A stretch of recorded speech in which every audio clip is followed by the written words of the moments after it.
Again, good afternoon. Thank you, Brother Stanley. Before I start my talk, I would like to acknowledge the presence of our newly installed chapter head of Loha City East Chapter, Brother Derek and Sister Joel Aguilar. Good afternoon.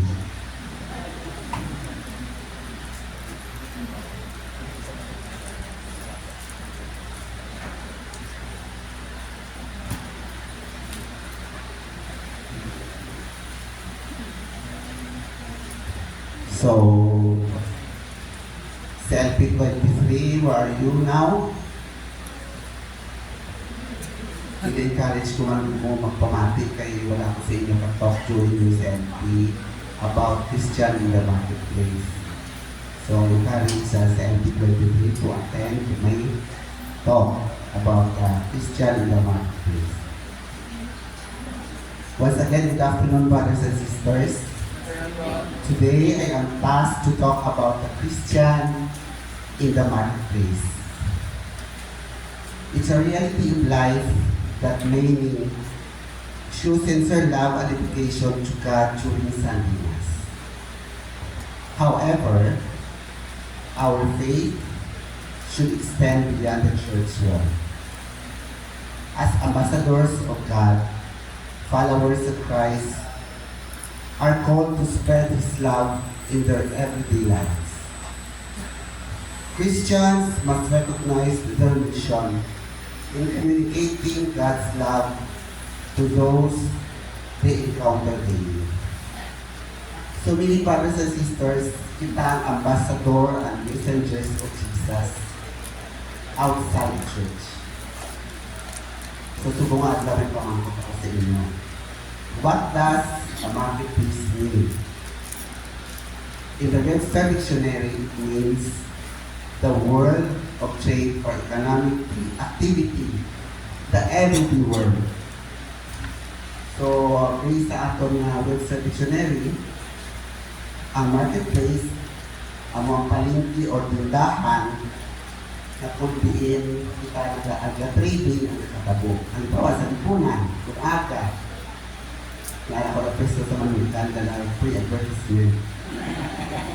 Kung aga, gabagi ako manok sa lipunan, amoy ang marketplace. Amoy na dahil katabaong sa lambing. In Christian perspective,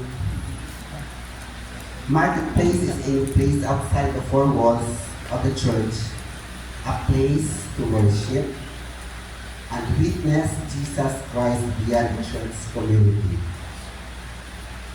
In Christian perspective, a place outside the four walls of the church, in your workplace, in your business, and in your families. Bali, brothers and sisters, ang ating nilinabaligya, in Christian perspective, is the Word of God. And living by promoting His good works and principles. Is God interested in the marketplace? God cares about the church and its affairs, about getting people to heaven, and about how society and its public places are conducted on earth. And there is clear sense that God is intensely interested in this world of human social engagement and activity. This world where we spend most of our time. So many brothers and sisters, kung diin kita karne, nag-spend sa atong time, it is considered as your marketplace. So kung saan ba, Brother Joe Arenes, sa SM siya ka-work, so iyang marketplace is SM. Kung saan kita sa schools, kung teachers kita, school ang aton na marketplace. Just like Jesus, when He entered our world, He did not box Himself in the four walls of the synagogue, a place to worship for Israelites and Jewish people, because our Jesus is a Jew. Jesus walked into the lives of the sinners. Jesus touched the lepers, associated himself with the prostitutes. So si Jesus, nagkuha siya sa four walls of the synagogue, the four walls of the church. Naghahalubilo siya sa mga makasasala, sa mga sinners like prostitutes, sa mga masakiton, sa mga aroon, sa mga tax collectors. Nag-communicate siya sa mga tao to preach the gospel of God. Followers of Christ must recognize their ministry and mission of communicating God's love to people as they come in contact each day. Today, I will share with you a scripture in which Jesus taught us on how to penetrate the marketplace. The objectives of the scriptures, we have four objectives of the scriptures. First, radiate Christ's love in the marketplace. Second, shine for Jesus in the marketplace. Third, spread Christ's influence in the marketplace. And fourth, to realize that our job is our mission field.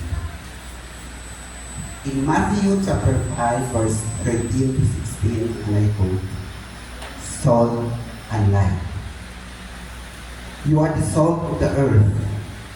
But if the salt loses its saltiness, how can it be made salty again? It is no longer good for anything except to be thrown out and trampled underfoot. You are the light of the world. A town built on a hill cannot be hidden. Neither do people light a lamp and put it under a bowl. Instead, they put it on its stand, and it gives light to everyone in the house. In the same way, let your light shine before others, that they may see your good deeds and glorify your Father in heaven." Jesus did not tell his disciples, "You are the sugar of the world, but you are the salt of the world." Let us then examine what is the purpose of salt and how Christians functions as salt. Functions or purpose of salt. First, salt functions as preservatives. Second, salt is necessary for flavor. Third, salt is white, symbolizing purity. Fourth, salt was also used as fertilizer. And five, salt causes people to become thirsty. First, salt functions as a preservative. It is an antiseptic which performs the function of preventing meat from spoiling or becoming even more rotten and corrupt. In tropical countries, where there is no refrigerator, people wrap salt into meat to keep it from going bad. As Christians, our presence among its sinful people helps prevent society from worsening. We act as a moral antiseptic, opposing moral decay through our actions and words. Without us, the world would deteriorate even faster. So, brothers and sisters, I know na experience yung mga siguro way back 1970s, 80s, hindi pa sa una dati uso ang refrigerator sa sa mga remote areas. Diba, na-experience natin, mabakakita karni, ginabutaan natin salt para mag-stay siya longer, 3 to 5 days. Huwag siya nakasira ang karni. Kaya ang asin, dako mabagay na nga hindi magbulok sa aton nga kakaon. Nag-stay siya lugay. In the same way, man sa aton as Christians, we can be as preservatives sa mga tao nga nagapanimaho nga makapapan sa kalibutan. So the sinful nature of men.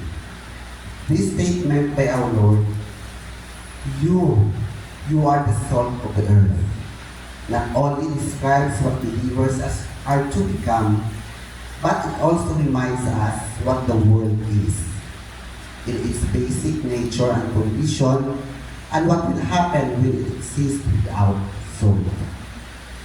As used by the Lord, salt is a symbol of character, of spiritual and moral fiber according to the standards of the Word of God. Salt in the believer's life speaks of Christ's living, Word-filled, Spirit-filled lives that manifest the reality of personal relationship and trust in Jesus Christ. Number 2, salt is necessary for flavor. Salt is used as a universal flavor in cooking. Without salt, food becomes tasteless. Diba na-notice nyo kung wala kami asin na ato niluto, wala sa sabor? Bisa na natin lutang sa seasoning, lain hindi pa may salt, diba? So wala yung sabor ang ating pagkaon kung wala sa asin. How salt loses its saltiness? Salt itself, or sodium chloride, is extremely stable and cannot lose its flavor.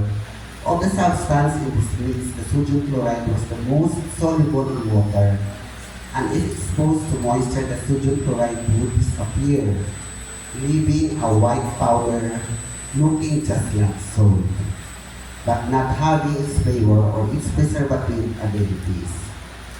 It will also be exposed to dirt and cannot be removed.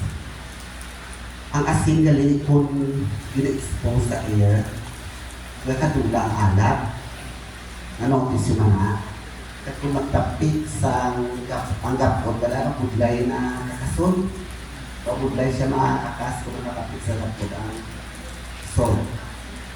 Then Jesus said that if salt lost its saltiness, it would become useless and worthless. Can people lose their saltiness? Ikaw, sister, ikaw, brother, can people lose their saltiness? Yes, of course. How? Through the word it is. When we conform to the pattern of the world, when we embrace the rotten values of the world, when we become materialistic, sensual, and pleasure-seeking, we lose our saltiness. We become like the world, rotten and foul. We must realize that we are to be in the world, but not of the world. So, brothers and sisters, we must realize that we are to be in the world, but not of the world. Although we are in the world, we must focus on Jesus Christ and His teachings. We are to be different, and if we are not, we will become fools. We will become useless to God, useless to our families, useless to the marketplace, and useless to the world. Kung nagapangabuhi kita sa atong area na assign kita sa Ginoo, kung hindi kita rin-assign sa atong Ginoo, tapos tasteless man lang kita, you will become useless. You will be useless to your families, useless to the marketplace, and most especially useless to the world.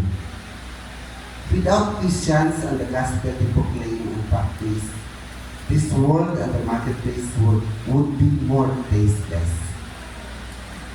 As Christians in the marketplace, we have functioned to provide flavor and taste to the world.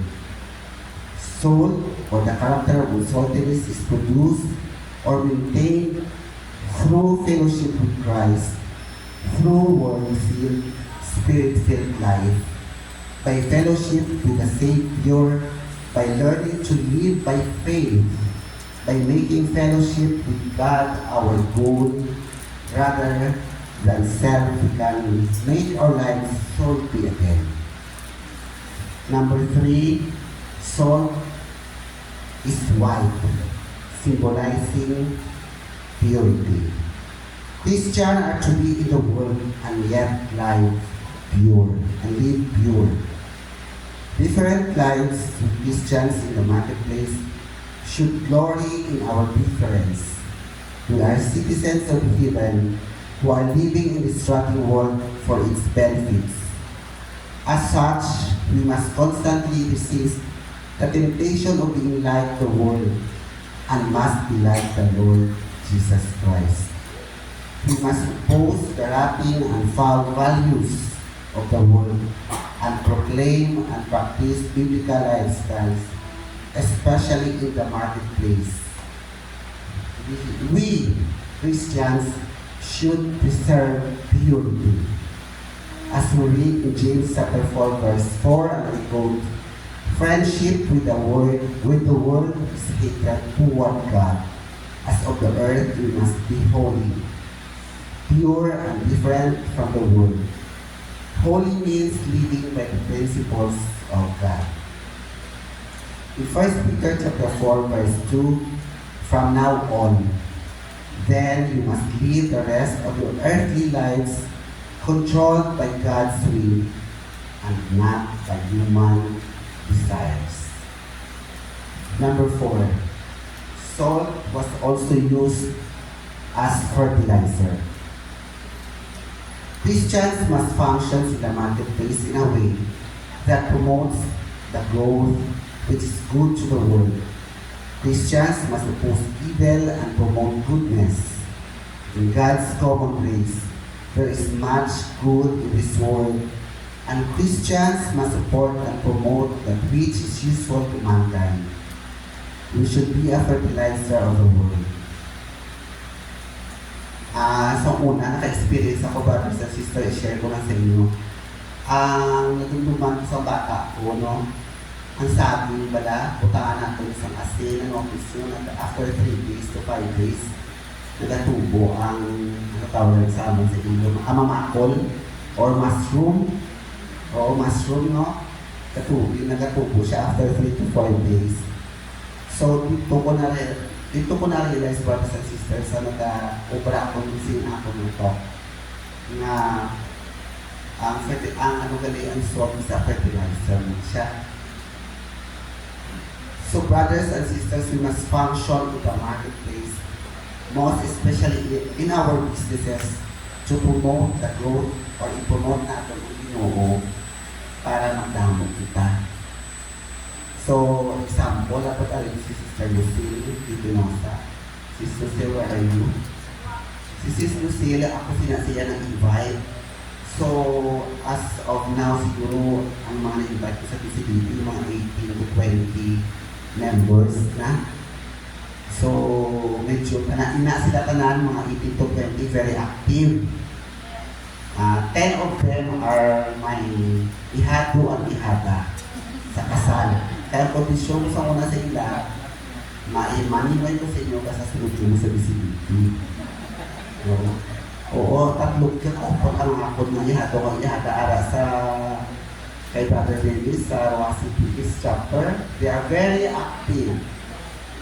So, si Sister Lucille, one of my i-invite ko. So, si Sister Lucille Subo, isa sa pinakadamo ang i-invite sa BCBT. Siguro sa CLT24 may ari nila siya i-invite. Na? Ilan ka mo dali? Kita mo, 1, 2, 3, 4, 5. So, kita mo, nagdamo siya i-invite. So, gani kita kung CLT24, mag-create ka mo sa CLT, ma-invite mo ka na. Matapos yung new basic formation program, ma-invite lang ka mo para magtubo kita, makadamo kita, maging fruitful kita. Ha? Promise? I hope kung ka na nakagraduate, nag-pray din namin kami. We should be a fertilizer of this world and be fruitful. Number 5, salt causes people to become thirsty. In the same way, Christians should cause people to thirst for Jesus Christ. The world will observe us and desire to know about Jesus Christ. Through us, God will generate within them a thirst for the living God and we will come to ask, why are we different? Why are we full of hope, peaceful and joyful, even in the midst of troubles? When we do this, you can tell them about Jesus Christ. So we must ask ourselves, are we functioning as salt in our society? Are we causing the people to thirst for Jesus Christ? In John chapter 7 verse 38, and I quote, "Whoever believes in me should drink. As the scripture says, streams of life-giving water will pour out from his side." Are our lives as believers in Jesus Christ thirst-creating agents? Salt creates thirst. The principles that the believers by Christ living, by their walk and words, help create a thirst in the lives of those around them for the reality of God. My dear brothers and sisters, it is our main business as Christians in the marketplace to produce in the hearts of unbelievers great thirst for Jesus Christ. So, example ko sa amon ni Mrs. No? Damo nag-question, damo natingala na as a chapter head of the CBP Rojas chapter, siyempre it's not easy task, diba? Damo kita obligations, siyempre damo kita process, gina-handle, siyempre under our flag. So, damo ka tingala kung paano namin mamanage ang time. Siyempre, 4 ang bata. Ako na eldest pa siyang child pa. That is Lloyd. That is why Lloyd is restaurant. So, another advertisement. Lloyd, ang amon na eldest. So, we have 2 boys and 2 girls. So, 4 ang bata. Eskwela sila sa Iloilo, Rojas, at Manila. So, paano namin sila ma-handle?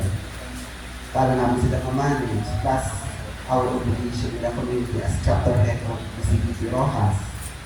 Plus, pa kami gamay ng negosyo. So, inatanay ina-offer namin na kay Lord. Siya na bahala rin sa aming schedules. Siya na bahala nag-settle sa aming mga obligations despite our trials and challenges in life. So, kada isa sa atin, may naharap kita mga challenges in life, diba? So, damo na pamangkot, kag one time, ang akong kasin na nahambal niya ako. Nahambal niya, Noy, ano ang ginauplan nila sa CBP? Pwede nyo share niya sa akong family. Kumaga makanda kami para open forum. Kaya doon intriguan niya sila kung gaano kami dito sa CBP. Kaya doon nga ano kasakong kung kami sa amon, pero hindi kami ka-attend sa amon occasion, special occasion, because of the CBP. Actually, Subo, dapat ang akong family ato na sa Cebu, kami namin isa sa Aripa ni Subo. After my talk, nakapa kami naluwa sa Cebu. So, ang mga dapat umaawit natin kayo ng Ginoo. Kaya ang atong Ginoo is a jealous God. So, dapat kabalog kita sila.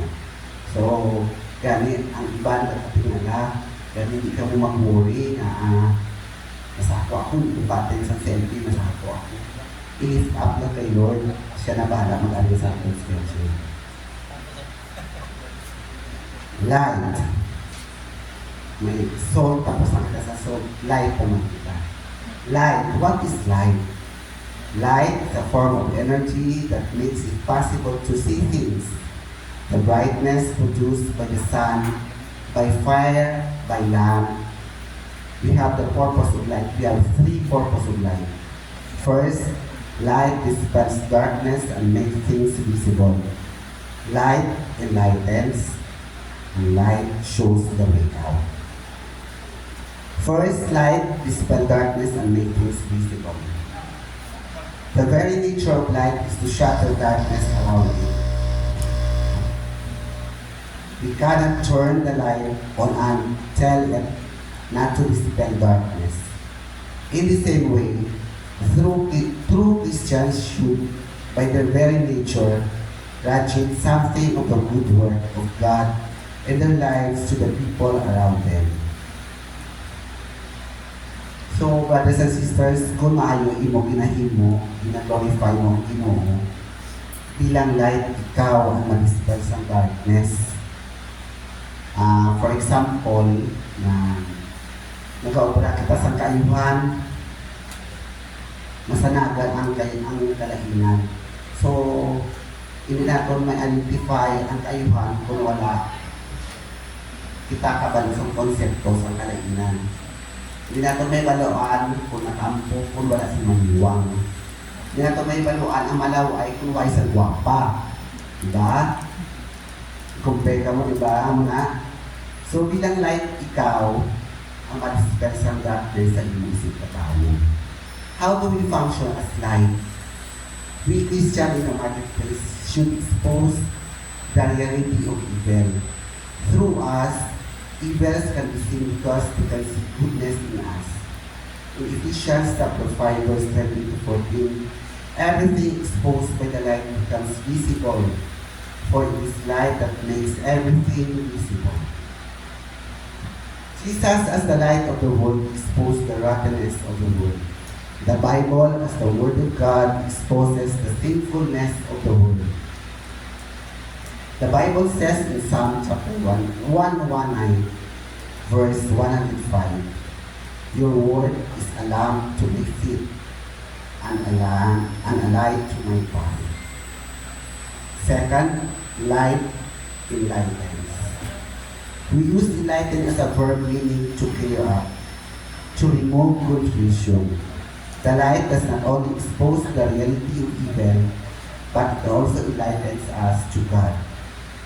Let the light shine of darkness. Let there be light into the depth of the hearts. Third, light shows the way out. Light also shows the enlightened ones that seek the way out. There is way out of darkness, death, evil, and hopelessness. What is it? One must repent and believe on the Lord Jesus Christ, who is very good, He who is very God and very mighty. In 2 Corinthians chapter 5, verse 21, Christ was without sin, but for our sake God made Him share our sin in order that in union with Him we might share the righteousness of God. Jesus Christ took our sin and guilt upon Himself and died on the cross in our behalf. We must repent and believe on Jesus Christ, the one who took our sin upon Himself and paid the penalty, the one who offers freely His perfect righteousness as the way out. In John chapter 14, verse 5 to 7, Thomas said, Lord, we do not know where we are going, so how can we know the way? Jesus said, I am the way, the truth, and the life. No one comes to the Father except through me. Connections of the Scripture to the Christians in the marketplace. Do you ever wonder what God's purpose is for your life? Why are you here, brothers and sisters? Why are you here? According to Miles Monroe, the biggest tragedy in life is not death, but living a life without knowing our purpose. So, ganit, brothers and sisters, dapat hindi lang yan nagkadto ka mo direct para lang sa nag-invite sa inyo, no? Kasi nahuya lang ka mo kayo Lucille. Respeto lang kamo sa iya, kahit mahuya ka mo, makakit kita, kahit mahuya kita sa iya. So, dapat kahibaloon kita, brothers and sisters, kung ano atong purpose na kita. As Christians, you know God created you for a purpose. God wants to use you in the marketplace, most especially in your workplace or business. Our Lord's declaration is literally, you You are the salt of the earth. God intends to use His people, to use me, and everyone present here as the salt of the earth. Jesus is saying to us, you and you alone can preserve the marketplace and make it productive for God. You and you alone can give flavor and meaning in life through your relationship with me. How do we become salt and agents of life? How do we penetrate the marketplace? How can we bring glory to God and touch the lives of the people we met in a positive, life-changing way? So we have 4 practical steps on how to become a salt and a light in the marketplace. First, radiate Christ's love. Second, don't refuse to shine. Third, spread Christ's influence by transforming attitude. And the last is take the unseen partner and realize your job is your mission field. First, the radiate Christ's love. Love is the essence of God's character. He loves us and wants us to share His nature with us. He wants us to love people just like He does. God's amazing provision for us, His love transforms us, making us our true selves so that we actually radiate His love to others. In John chapter 13, verse 34 to 35, and I quote, "And now I give you my commandment, love one another as I have loved you. So you must love one another. Then everyone will know that you are my disciples." Second, don't refuse to shine. Jesus anticipated that some believers might choose to limit their candle power, to refuse to shine their lights. He knew that we would feel safer securely hidden under a pole and escape the accountability associated by going public with their faith. He anticipated this and forbade it. Let your light shine, He commanded. So dapat kung may alak kita, brothers and sisters, na talent o skills, hindi natin pagtaguon. Gabito natin sa kalihan para kay Lord. That is why let your light shine.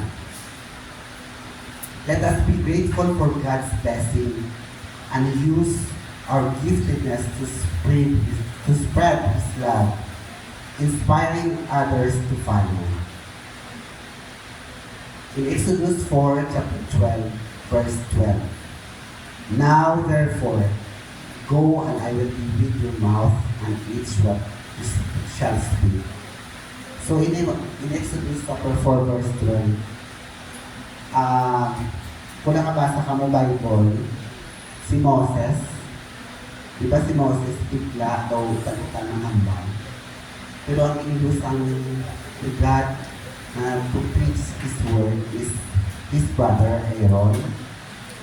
So, gani ko may ano man ang ano man ang pagdiferensya sa ato, no? Sa kung gina-anoin kita ni Lord, siya na ibahala pag-qualify sa aton. Gina-qualify man kita niya. Basta gusto niya at gina-anoin niya.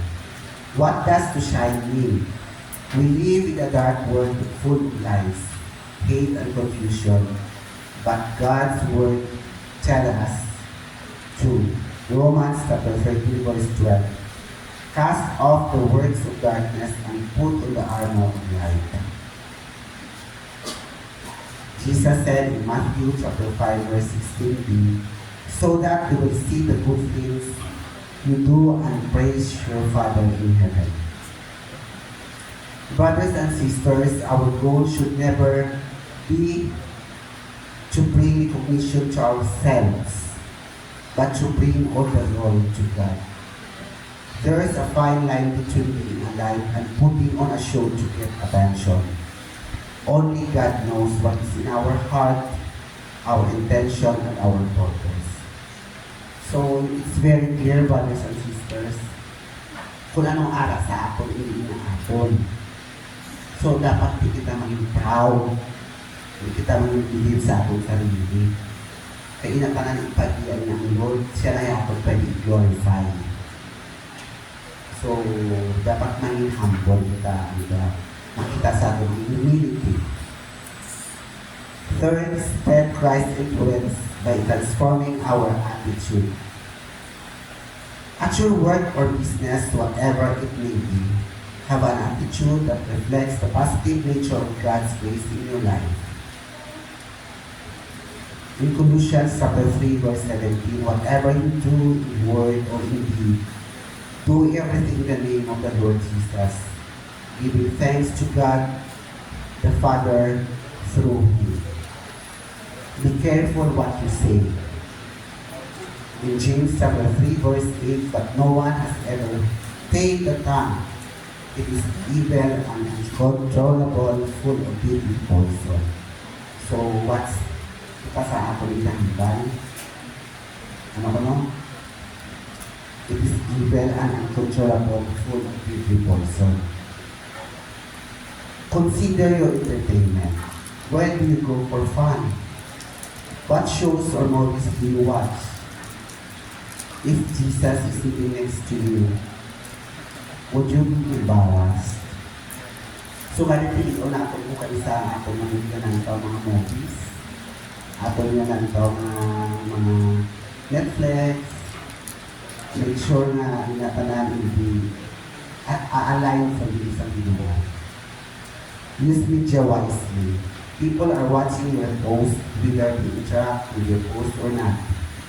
Could they be seen as prideful, self-centered, rude? What is your motive? Sa atin sa Facebook, nagsubong very common sa atin yung may kung anong katabo sa atin live, kung pwede pala ngayon ka na kabuhi na ito ng katabo sa atin kabuhi ito, i-post na ito sa Facebook, gina-post sa Instagram, gina-reels, may story, na-post sa Facebook. So, dapat maging aware kita kung ano ang ating intentions. Ano ang ating motive, ano pala, pailag-ilag na sa ating mga friends, pabago-bago kita, bago kita sa lakyan, bago kita ng bag, ano pala ng paingit-ingit sa anigya o sa mga kilala. So, dapat ang ating intention maayos, ang ating motive. Think of others, consider others' people needs and help with them. Encourage instead of criticizing. So sa atin, very common sa atin, no? Instead na encourage natin ang pupuport o ating office mates, ating co-teachers, itik-tik natin. So hindi ka namin, discouragement na. Be patient, give others the benefit of the doubt. Kung ano ba, mabatian ng mga chismis dahil natin kumita, di ba? So, kaya isa di pa manabig, sul-sol, bangga natin, marisol at marites. No? Kaya ang tao daan, bisa ano kung kaayo, ano ba ka buod, ano ba ka mayo, ano ba ka sineros, ang tao na ginambal sa aton, sa imo, why is satisfaction ng tao? Pareho ba na sila na may gamay akong story? Ang luha ka magkamay, nagalakad sila sa dalanon. Ang bata, nagasakwat sa damos na karga. Ang father, nasakay sa karabaw. Pabuto sa piyak ng kalihi, hambal sa tao. Tunto nga bata, o sa mga tunto nga amay, wala na nalugoy siya bata, masya hambal sa mga karga, siya yung nasakay sa karabaw. So after nga nakalampuwas sila sa isang kakalihi, nanaon ang amay, kahit nakapatid sa istorya sa tao dito.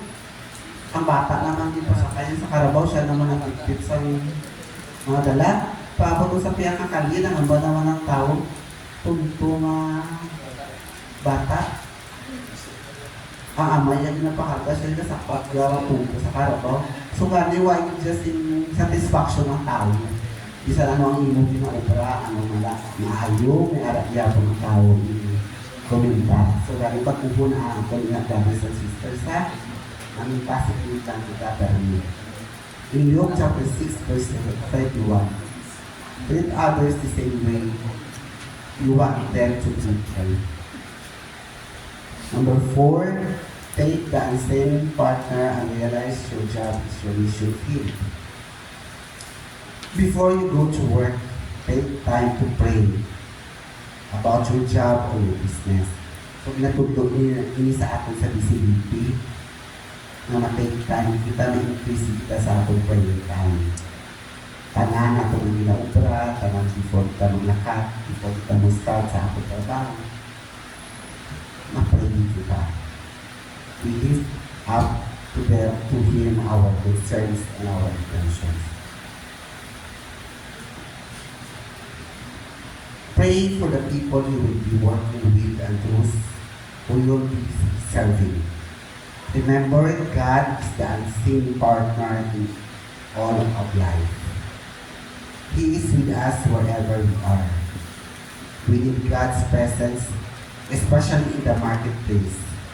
Being conscious of God's presence, we can have a profound impact on your job and the people around you. In Psalm chapter 139, verse 7, where can I go from your spirit, or where can I flee from your presence? What can you do in your work, setting to minister and witness to those around you? Let me encourage you to make an impact list. List the people with whom you work that you will pray for, and begin to pray for them. Begin each day by consecrating your workplace. Dedicate us a sanctuary of God. For us to impact and influence the world for Christ, we must penetrate it. Each day look for opportunities to minister, to listen, to serve, to help, to offer assistance. We may not be able to do everything, but we can do everything. Living as salt and light in the marketplace. What is the purpose of living as salt and light in the marketplace and the world? First, Jesus says that men may see our good works as we live in a way pleasing to God, and believers in our workplace, our school, and our neighbor will notice our good works. What is our goal? To glorify our Father in heaven. In Matthew chapter 5, verse 16, in the same way, let your light shine before others, that they may see your good deeds and glorify your Father in heaven.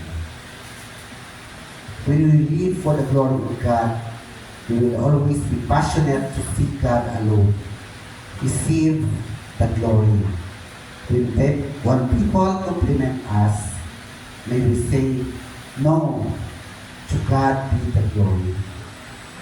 If we do that, He will join us and glorify God. That is the purpose of being the salt of the earth and the light of the world.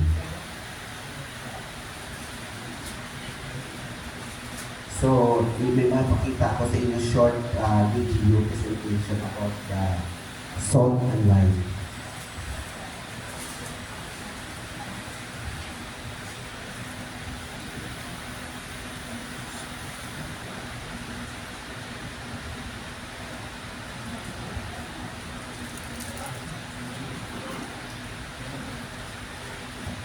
How to be made salty.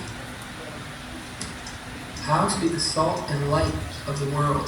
Matthew 5. You are the salt of the earth, but if the salt has become tasteless, how to be made salty? It is good for nothing anymore, except to be a city set on a hill cannot be hidden. Nor do men light a lamp to put it under the peg measure, but on the lampstand, and it gives light to all who are in the house. Let your light shine before men in such a way that they may see your good works and glorify your Father in heaven. How are we to be the salt of the world? Salt is used as a preservative, a cleanser, a disinfectant, an offering, and even a way of currency. It was a very valuable thing to have, but once it lost its flavor, it wasn't even worth more than dirt itself. Our faith needs to produce good works. Salt without taste is useless, so also faith without works is dead. James 2:14. Thus also faith by itself, if it does not have works, is dead. How shall we know what actions to take, what works to do? Read God's Torah and obey it. May your daily life be the salt for everyone to taste. How are we to be the light of the world? Proverbs 6:23. For the Torah is a lamp, and the teaching is light. Psalm 119, 105. Your word is a lamp to my feet and a light to my path. God's word is the Torah. God's word, when lived out, is a light in our daily lives. We are not only to read it, but to live it. We are to be seen doing good works and giving God all the glory, not just say we believe and do nothing. Those who identify as believers but are not recognized by Yeshua on the day he returns will be seen as the lawless ones, also known as the salt without taste or the light that was hidden. Matthew 7:22-23, Yeshua said, Many will say to me on that day, Lord, Lord, did we not prophesy in your name, and in your name cast out demons, and in your name perform many miracles? And then I will declare to them, I never knew you. Depart from me, you who practice lawlessness. True faith leads to action. Read and obey God's word in order to be the salt and light of the world. Please help spread these teachings around the globe by sharing and subscribing to my channel. I'm hoping to reach as many people as possible before Yeshua returns. Thank you and shalom. So brothers and sisters, may I request please stand and close your eyes. In conclusion, let us examine how we can apply this scripture to our lives.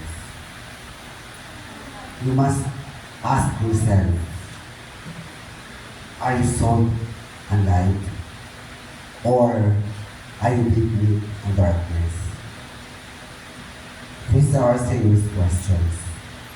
And if, after examining yourself, you find that you are darkness, then we cry out to Jesus Christ for mercy and compassion. Then Jesus will help you transform your life to become salt and light of the world. If you are salt and light, we must be different and be glorious in our difference. We must live in this world, not for the world. Remember in 1 Peter chapter 4, verse 2, you must live the rest of your earthly lives controlled by God's will and not the human desires. We must be the best we can be with God's power in our work life, our family life, our school life, our political life, and every other aspect of life. We must be the best we can be for Jesus Christ, so that we can win the marketplace and glorify our Father in heaven. Amen. Please remain standing.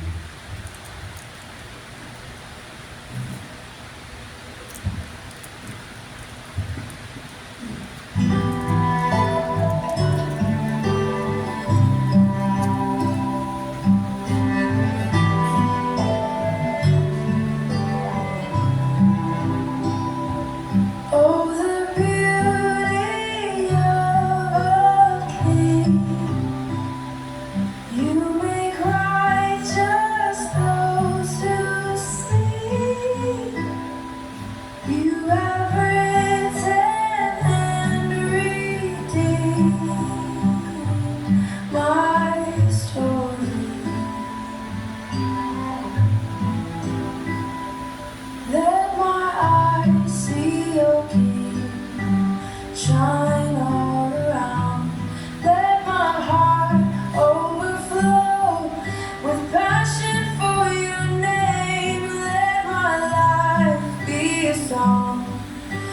feeling who you are.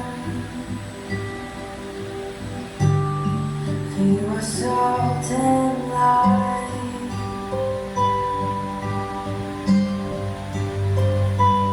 Oh, the love that set me free.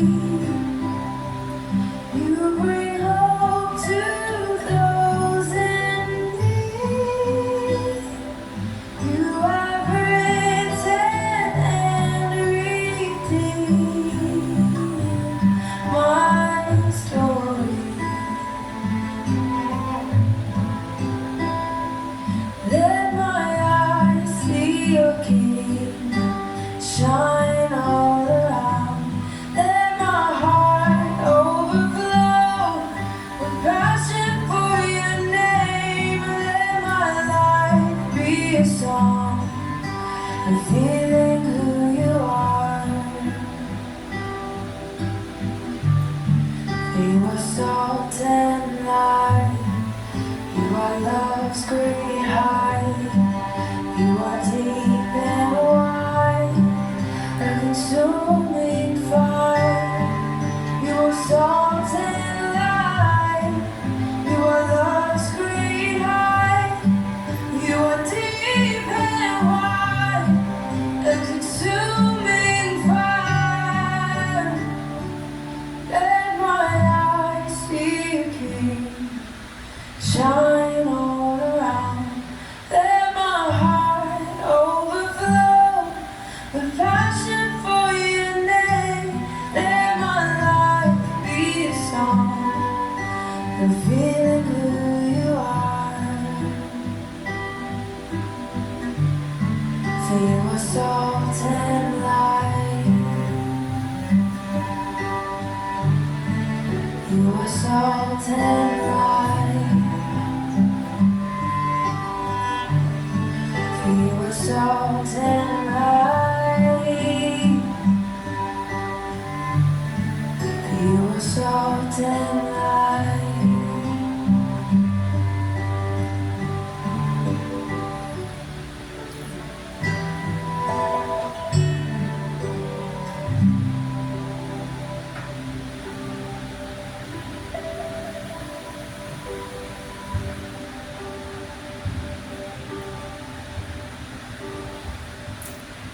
Thank you, and to God be the glory.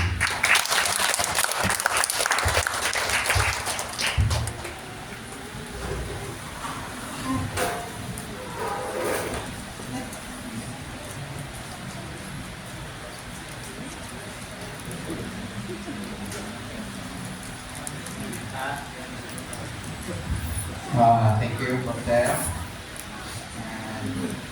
And I request Secretariat distribute ang mga discussion starters natin.